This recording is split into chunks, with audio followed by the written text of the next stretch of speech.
नेता प्रतिपक्ष राहुल गांधी 18 जनवरी को पटना के बापू सभागार में आयोजित संविधान सुरक्षा सम्मेलन को संबोधित करेंगे। उसी के साथ आपको बताते चले, बिहार मुख्यमंत्री नीतीश कुमार अपनी चुनावी यात्रा पर निकले हुए हैं। तेजस्वी यादव ने उन पर निशाना साधा है। उनका कहना है कि नीतीश कुमार ने बिहार में दुर्गति यात्रा निकाल रखी है। आइए सुनते हैं तेजस्वी यादव क्या कुछ कह रहे हैं।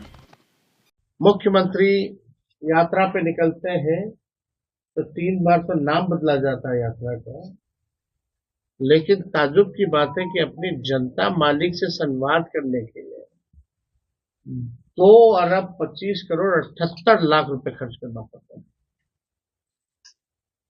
बिहार गरीब राज्य है। हम लोगों की शुरू से मांग रही थी कि भाई बिहार को विशेष राज्य का दर्जा दीजिए, विशेष पैकेज दीजिए। वही बात नीतीश जी कहते थे कि बिहार को मिलना चाहिए, नहीं तो हम पद यात्रा निकालेंगे। आज तो खुद वो सरकार में बैठे के नहीं, तो देगा कौन? आज विशेष राज्य के दर्जे के बारे में क्यों नहीं चर्चा होती? और ये जो यात्रा पे आप कहते हैं गरीब राज्य है, 2 अरब 25 करोड़ 78 लाख रुपए आप खर्च कर रहे हैं, और वो भी ग्रामीणों से नहीं मिलते, ना जनता से मिलते, न संवाद करते। वही पटना में जो चंद अधिकारी हैं रिटायर्ड वगैरह, उन्हीं को लेकर के घूमते हैं। तो ये पैसा जो है अधिकारियों की लूट की छूट की यात्रा है। ये प्रगति यात्रा नहीं, ये दुर्गति यात्रा है। कई मुख्यमंत्री जाते हैं, सजावट हो जाती है, टेम्पररी पे भाड़ा पे सामान ले आया जाता है, फिर उठा करके ले जाया जाता है। कितनी तस्वीरें आप लोगों ने दिखाने का काम किया है कि क्या स्थिति रही, और किससे संवाद करते हैं। पत्रकारों से अगर वो कुछ कहना भी चाहते तो 2 मंत्री जो है रिटायर्ड अधिकारी खींच के ले जाता है। चलो चलो हो गया, बहुत हो गया। वीडियो है, हमने ट्विटर पर डाला है, आप लोगों ने भी देखा होगा इस वीडियो को। तो ये स्थिति है। तो इन लोगों के पास कोई विजन नहीं है, कोई रोड मैप नहीं है, इन लोगों के पास कोई ब्लूप्रिंट नहीं है कि बिहार को आगे कैसे ले जाए। नीतीश कुमार जी थके हुए हैं, इस टायर्ड, और गवर्नमेंट रन कर रहे हैं रिटायर्ड अधिकारियों के साथ। और पूरे बिहार में डीके प्रधान श्री देवेश चेहरा तो पूरा कमीशन पे सलाह करके पटना पहुंच रहा है। हम क्या बोल रहे हैं, गंगोत्री हो चुका है, गंगोत्री हो चुका है। अब बिहार भ्रष्टाचार के मामले में गंगोत्री हो चुका है। तो देखिए, चाहे जीतन राम मांझी जी हो या कोई हो, इस पे हम टिप्पणी नहीं करना चाहते कौन क्या कह रहा है, लेकिन सच्चाई तो यही है। अब इससे ज्यादा केंद्र मंत्री एनडीए के अगर ये बात कह रहे हैं तो तेजस्वी जी, एक सवाल ये है कि पिछले 2020 की विधानसभा में 10 सीटें जो है यहाँ महागठबंधन लड़ी, 7 सीट आपने लड़ा, 3 सीट।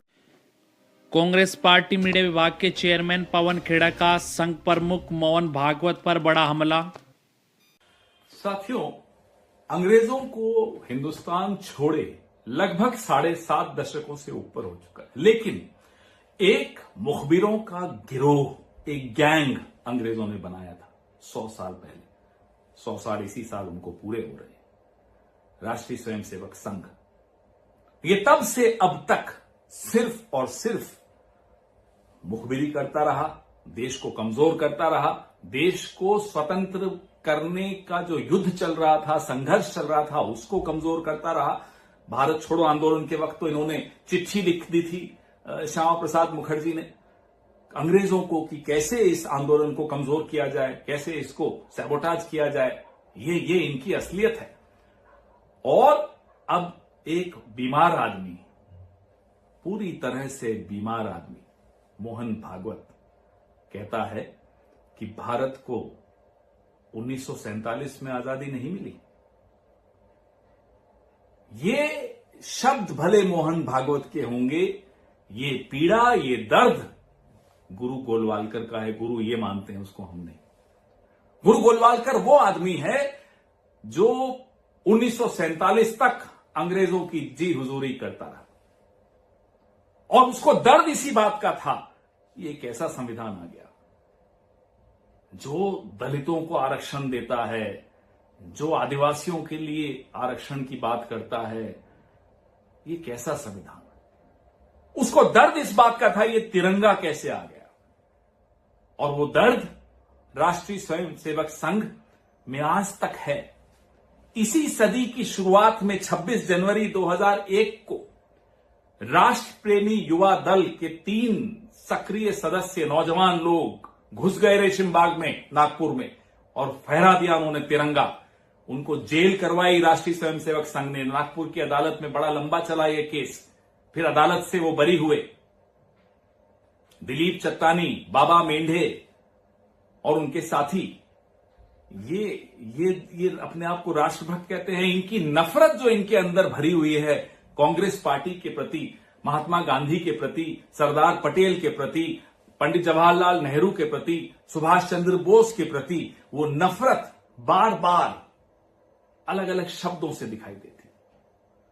आप कांग्रेस से नफरत करिए, कोई दिक्कत नहीं है, हम लड़ लेंगे आपसे, हम आपको सिखा भी देंगे।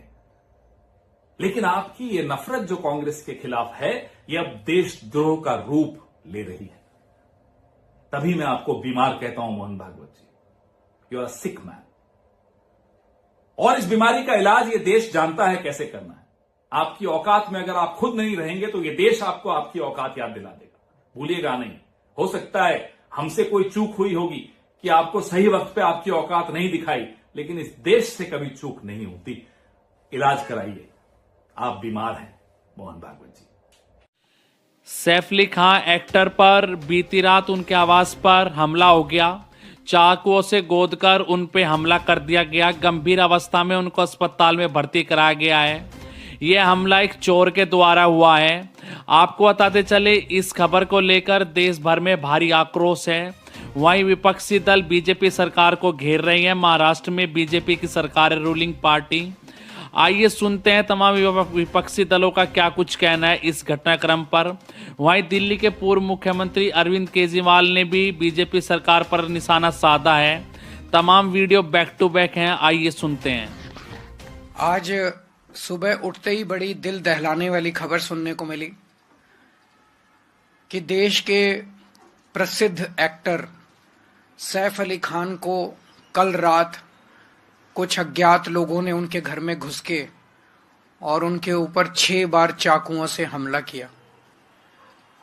अभी पता चला है कि वो उनका इलाज चल रहा है अस्पताल के अंदर, और हम उम्मीद करते हैं, भगवान से प्रार्थना करते हैं कि वो जल्दी ठीक हों। लेकिन ये बेहद चिंताजनक बात है कि इतना बड़ा एक्टर, जिसकी सिक्योरिटी हम नहीं समझते कि कोई ऐसे होगी कि कोई खिड़की में से उसके अंदर, घर के अंदर घुस गया होगा। इतने ज्यादा सिक्योर प्लेस में रहने वाले एक्टर के घर के अंदर सोते हुए रात को घर के अंदर घुस के कोई चाकुओं से हमला कर दे, तो ये वहां की राज्य सरकार और केंद्र सरकार के ऊपर बहुत बड़े प्रश्न चिन्ह खड़ा करता है। इसका मतलब दोनों सरकारें लोगों को सुरक्षा देने में नाकाम रही हैं। और बॉम्बे के अंदर ये पहला इंसिडेंट नहीं हो रहा। इसके पहले सलमान खान के यहां शूट आउट हुआ, बाबा सिद्दीकी का मर्डर कर दिया गया। बाबा सिद्दीकी तो इन्हीं के एनडीए के पार्टनर हैं, उनका मर्डर, दिन दहाड़े मर्डर कर दिया गया। अगर सेलिब्रिटीज, इतने बड़े बड़े देश के सेलिब्रिटीज ही सुरक्षित नहीं है, अगर इतने बड़े बड़े देश के सेलिब्रिटीज को भी भारतीय जनता पार्टी की डबल इंजन की सरकार सुरक्षा नहीं दे सकती, तो एक आम आदमी की तो सुरक्षा की बात ही क्या करें। और ये जो चल रहा है, ऐसे लगता है, चारों तरफ से खबरें आ रही हैं कि गुजरात की जेल में बैठ के एक गैंगस्टर खुलेआम फिरौती कर रहा है, खुलेआम शूट आउट के ऑर्डर दे रहा है।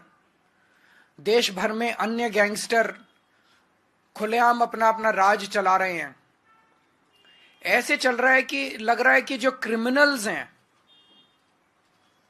उन क्रिमिनल्स की मौजूदा सरकारों के अंदर अच्छी खासी पैठ है। वो धड़ल्ले से जो कुछ कर रहे हैं वो कर रहे हैं, बिना किसी इसके कि कोई उन्हें पकड़ने वाला, बिना किसी रोक टोक, डर, कोई डर नहीं है। ऐसे लगता है जैसे उनको पूरे ऊपर से संरक्षण है और खुल के कर रहे हैं। भारतीय जनता पार्टी न केवल लोगों को सुरक्षा देने में अक्षम है, देश के बॉर्डर्स की सुरक्षा, रोज खड़े होके कहते हैं कि हमसे इंडो बांग्लादेश बॉर्डर की सुरक्षा नहीं हो रही। रोज खड़े होके चिल्लाते हैं कि रोहिंग्या बॉर्डर क्रॉस कर करके आ रहे हैं, रोहिंग्या बॉर्डर क्रॉस कर करके आ रहे हैं। तुम क्या कर रहे हो भाई? अगर तुमसे नहीं हो रही इस्तीफा दे दो। केंद्र सरकार से अगर बॉर्डर्स, सबसे पहली जिम्मेदारी किसी भी सरकार की होती है अपने देश के बॉर्डर की सुरक्षा करना। अगर कोई सरकार खुलेआम एक्सेप्ट कर रही है, रोज एक्सेप्ट कर रही है कि हमसे बॉर्डर की सुरक्षा नहीं हो रही, उस सरकार को इस्तीफा दे देना चाहिए। इनसे देश के सेलिब्रिटीज की सुरक्षा नहीं हो रही, इनसे देश के बॉर्डर्स की सुरक्षा नहीं हो रही, इनसे देश की राजधानी की सुरक्षा नहीं हो रही। आज दिल्ली के अंदर खुलेआम गैंग वॉर चल रहे हैं सड़कों के ऊपर, 20-20, 25-25 राउंड फायरिंग चल रही है सड़कों के ऊपर। व्यापारियों को फिरौती की कॉल्स आ रही हैं, हर दूसरे दिन व्यापारियों को फिरौती की कॉल्स आ रही हैं, इतने करोड़ रुपए पहुंचा दो नहीं तो तुमको मार डालेंगे। व्यापारी सुरक्षित नहीं है, महिलाएं सुरक्षित नहीं है, बच्चे सुरक्षित नहीं है। रोज दिल्ली से 17 बच्चे गायब हो रहे हैं। तुम दिल्ली को सुरक्षा नहीं दे सकते, तुम देश के सेलिब्रिटीज को सुरक्षा नहीं दे सकते, तुम देश के लोगों को सुरक्षा नहीं दे सकते, तुम देश के बॉर्डर्स को सुरक्षित नहीं रख सकते। तो आज डबल इंजन की सरकार ना तो अच्छी सरकार दे सकती हैं और ना देश को सुरक्षा दे सकती हैं। हम सैफ अली खान के ऊपर हुए कातिलाना हमले की कड़े से कड़े शब्दों में निंदा करते हैं और केंद्र सरकार से और राज्यों के केंद्र सरकार से निवेदन करते हैं, अपील करते हैं कि हर वक्त गंदी राजनीति करना बंद करो। राजनीति के अलावा अपने काम करो। जो काम देश की जनता ने आपको दिया है, आपको चुन के भेजा है, आपके ऊपर भरोसा किया है, सबसे पहला काम तो होता है सुरक्षा और दूसरा होता है न्याय। आप सुरक्षा करने में अक्षम हो रहे हो। दिन ब दिन आपने पूरे देश के अंदर माहौल खराब कर दिया। आप काम करना चालू करो, गंदी राजनीति करना बंद करो। बढ़ गया ना अपराध? देखिए, पत्रकार भी कह रहे हैं कि 2013 में इनका प्रश्न ये है, क्योंकि ये सुनाई नहीं देगा, 2013 की तुलना में आज दिल्ली में 4 गुना अपराध बढ़ गया। ये प्रश्न है इनका। सर, आप ये बताइए कि आपने केंद्र सरकार पर दिल्ली में अपराध कम करने के लिए क्या कुछ दबाव बनाया? क्या मुझे दबाव बनाने की जरूरत है? अब अगर पाकिस्तान हमला कर देगा तो मैं दबाव बनाऊंगा? तो वो वेट कर रहे हैं, इंतजार कर रहे हैं केंद्र सरकार वाले। इनका प्रश्न ये है कि अभी तक कि दिल्ली सरकार ने, आम आदमी पार्टी की सरकार ने केंद्र सरकार पे दबाव क्यों नहीं बनाया? उनको चुन के तो इसलिए भेजा था कि वो अपना काम करें। उनको इसलिए चुन के थोड़ी भेजा था कि जिस दिन केजरीवाल दबाव बनाएगा, चलो आज दबाव बना दिया, आज दबाव बना। मैं तो पिछले 3 महीने से दबाव बना रहा हूं, 4 में जब से जेल से बाहर आया हूं तब से दबाव बना रहा हूं। उठते तो नहीं सो के, ये अभी भी सो ही रहे हैं, अभी भी गंदी राजनीति कर रहे हैं, पैसे बांट रहे हैं, कंबलें बांट रहे हैं। गंदी राजनीति के अलावा इनको कुछ करना आता है? आज तो बना दिया दबाव, पिछले 3 महीने से तो दबाव बना रहे हैं। अगर इसी की कमी थी तो बहुत चिंताजनक जो अटैक हुआ है, क्योंकि घर पे जो हमला हुआ है, उनका बच्चा वहाँ उस रूम में सोया हुआ था, तो बहुत फैमिली तो घबराई हुई है। और सैफ अली खान जी ने खुद को डिफेंड, अपने बच्चे को डिफेंड करने के लिए उन्होंने जो किया, उसके ऊपर उनको बहुत स्टिचेस भी आए, वो अस्पताल में अभी है, लेकिन गुड हेल्थ। और ऑफिशियल स्टेटमेंट उनके फैमिली से भी उनके हेल्थ के बारे में आ चुके हैं। आपकी कमिश्नर से भी बात हुई? मैंने मुंबई के पुलिस कमिश्नर से भी बात की, वहाँ के लोकल पुलिस से भी बात की, और उन्होंने कहा है कि मुझे कि कल जब इंसिडेंट हुआ उसके बाद से वहाँ पुलिस पूरी लगी हुई है मुंबई की, और जो इसमें गलत अगर किया हो, जिसने अटैक किया हो, तो जल्द से जल्द पकड़ा जाएगा। और उस फैमिली की सिक्योरिटी की जिम्मेदारी ये मुंबई पुलिस ने है। 3 लोगों को हिरासत में लिया है उस बारे में अभी पता नहीं चल रहा है। आई थिंक एक 24 घंटा तो होने दीजिए और एक ऑफिशियल स्टेटमेंट पुलिस से आना चाहिए। क्या बताएंगे? लगातार हमले हो रहे हैं, पुणे में भी हमले हो रहे हैं, कई जगहों पर हमले ऐसे हो रहे हैं, और खास करके अभिनेताओं पर ज्यादा इससे क्या हो रहा है? सब जगह ऐसे कैसे आप कह सकते हैं? वो भी नागरिक ही है ना इस राज्य के, अभी बारामती में 8 दिन पहले हल्ला हुआ, पूना में अभी यही कह रहे थे कि पूना में अभी शूटिंग हुआ है। उसके बाद परभणी और बीड़ की जो घटना है, उसी तो हम तो रोज एक इमोशनल इशू हो रहा है वहाँ। बहुत मुझे वो आंसू नहीं देख पा रहे, इतना दुख सबको हो रहा है। जिस तरह से क्रूर पद्धति से हत्या हुई है वहाँ, वो हो रहा है। मुंबई में तो क्राइम आप देख रहे हैं किस तरह से बढ़ रहा है। बांद्रा में जहाँ ये सब लोग रहते हैं, बहुत सारी सिक्योरिटीज, कैमरा, सब कुछ है वहाँ, फिर भी किसी की हिम्मत होती है उस घर में जाके इतना अटैक करने की। बहुत चिंताजनक बात है। महाराष्ट्र में क्राइम तो बढ़ ही रहा है, ये आपके चैनल में रोज दिख रहा है। सलमान खान को भी लगातार धमकियां दी जा रही है पिछले कई वर्षों से, क्या कनेक्शन हो सकता है? ये तो वक्त ही बताएगा। मेरे ख्याल से सलमान खान जी पे जो अटैक हुआ है, उसके बाद सैफ अली खान जी के घर पे जो अटैक हुआ है, और जो हत्या पिछले 2 महीने पहले से हुई थी, उसका कोई लिंक है कि नहीं, ये तो वक्त ही बताएगा। मेरे ख्याल से 2-4 दिन में पुलिस के यहाँ से हमें रुकना पड़ेगा। अभी तो सैफ अली खान, उनकी बीवी और उनके बच्चों की सुरक्षितता, ये हमारे लिए सबसे अभी मायने रखते। छगन भुजबळ यांची नाराजी अजून काय नाही, मंत्रिपद नहीं मिळालं। उस पर हमला किया गया चाकू से। कुछ दिन पहले प्रधानमंत्री के साथ सपरिवार मिला था और उसके बाद आज ये हमला किया गया। किस तरीके से देखते हैं कायदा सुव्यवस्था? सैफ अली खान एक कलाकार है। सैफ अली खान को पद्मश्री से भी नवाजा गया है, पद्मश्री। सैफ अली खान और उनका परिवार कुछ दिन पहले प्रधानमंत्री निवास में जाकर प्रधानमंत्री से मिले थे। प्रधानमंत्री ने उनको न्योता दिया था। 1 घंटे तक सभी लोग उनके साथ बैठे, चर्चा हुई। सैफ अली खान भी बहुत गदगद हो गए थे प्रधानमंत्री जी से मिलने के बाद। प्रधानमंत्री ने तैमूर का भी जिक्र किया उस वक्त। लेकिन सैफ अली कल प्रधानमंत्री मुंबई में थे और उसी वक्त सैफ अली खान पर कातिलाना हमला हुआ चाकू से। कोई बोलता है चोर था, कोई बोलता और कोई था। लेकिन इस राज्य में लॉ एंड ऑर्डर की सिचुएशन क्या है, बीड़ से लेकर मुंबई तक, नागपुर से लेकर मुंबई तक, ये दिखाता है सैफ अली खान का हमला। कहाँ है लॉ एंड ऑर्डर, कहाँ है हमारी गृह मंत्री? तो इस बारे में बोलिए। अगर हम बोलेंगे तो हम पे ऊपर बोलेंगे, उनको कुछ काम नहीं है। तो आपके पास काम है, अगर आप बिजी है बतौर गृह मंत्री, तो ये मुंबई और महाराष्ट्र में क्या हो रहा है? बीड़ में एक हत्यारों को बचाने के लिए उनके समर्थन में लोग सड़क पर उतरते हैं और पुलिस कुछ नहीं कर रही।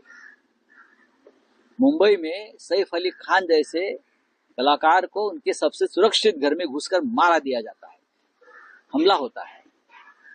और प्रधानमंत्री यहाँ आकर मुंबई में राजनीति करते, मार्गदर्शन करते। सामान्य जनता जो है, आम पब्लिक है, कैसी सेफ रहेगी? यहाँ झोपड़पट्टी में ऐसी प्रकार की घटना दर दिन हो रही है।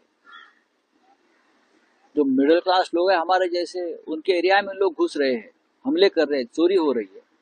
सैफ अली खान एक सेलिब्रिटी है, इसलिए आपको एक खबर पता